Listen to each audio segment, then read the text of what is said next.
Konnichiwa everyone, this is Nodoka from Artec, the mommy scientist, and I am back!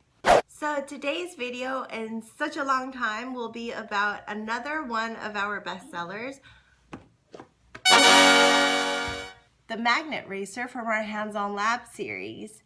Now, I hope you all remember the series. The Hands-On Lab series consists of 84 products in total and was developed by researching textbooks from all over the world. The 8 experiments in this kit will help you easily understand the principles of magnets.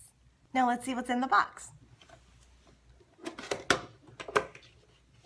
So in the box we have 2 mini cars, a blue boat, a horseshoe magnet, 2 bar magnets, 4 ring magnets, an iron sand capsule, 2 sticker sheets, 1 compass, and a textbook.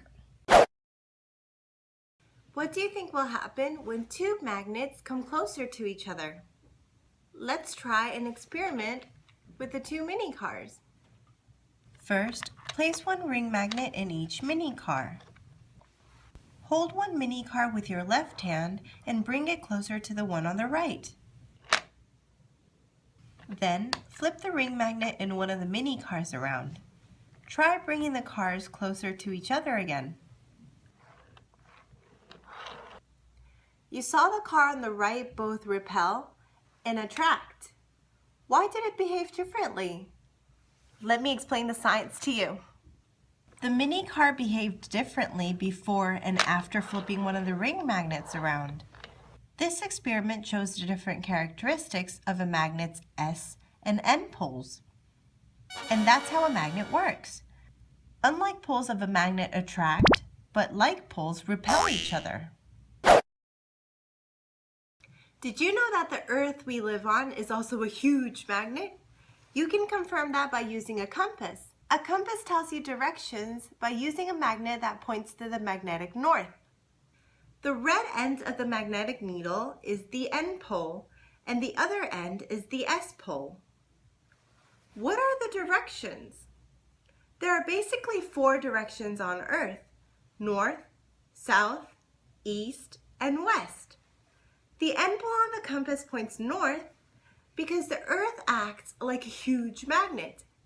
Having this in mind, which magnetic pole do you think is located there?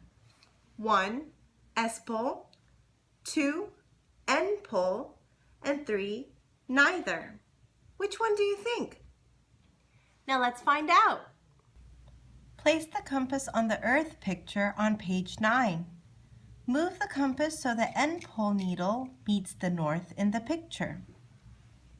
Next, hold the study guide with one hand and a bar magnet with the other.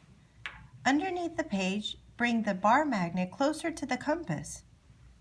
At last, rotate the bar magnet until the N pole needle points to the north in the picture. Then, check to see whether the S or N pole of the bar magnet is pointing north.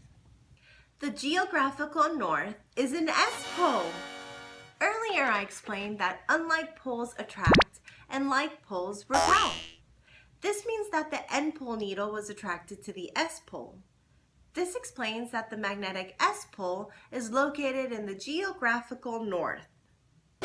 Thank you so much for watching. Be sure to like the video, subscribe, and leave a comment below. See you in our next video. Bye!